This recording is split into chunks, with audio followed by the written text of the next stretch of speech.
అలా మొబైల్ చూస్తే ఇంక పనేముంటుంది చెప్పండి. అందులోని Sunday breakfast what for today అని ఆలోచిస్తుంటే సరే ఇదంతా కాదని చెప్పి బ్రెడ్ ఆమ్లెట్ చేసుకుందామని ఫిక్స్ అయిపోయా మన స్టైల్లో.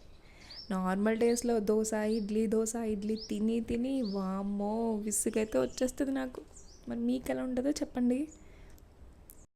ఏం లేదండి, జస్ట్ సింపుల్ ఇంగ్రీడియంట్స్తోనే మన ఇంట్లో చేసుకునే దాంతో వచ్చిన టేస్ట్ ఏ రెస్టారెంట్లోనైనా కొనుక్కోగలమా?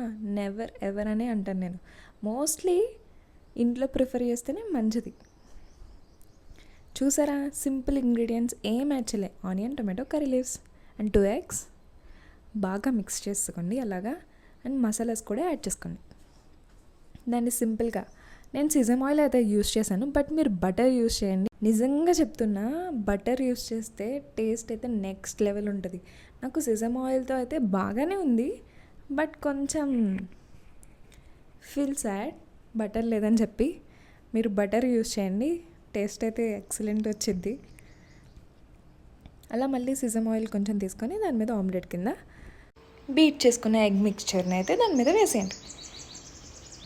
సో కొంచెం లైట్గా బాయిల్ అవ్వాలంటే క్యాప్ పెట్టుకోండి దాని మీద, బికాస్ పైన కొంచెం వెట్గా ఉంటుంది కదా, అందుకు క్యాప్ అయితే పెట్టండి.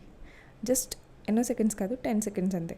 తర్వాత 2 slides అటు ఇటు రోస్ట్ చేసుకున్నాక తిప్పేశాక ఆమ్లెట్ని అయితే మళ్ళీ కొంచెం ఆయిల్ వేసుకొని టర్న్ అవుట్ చేయండి.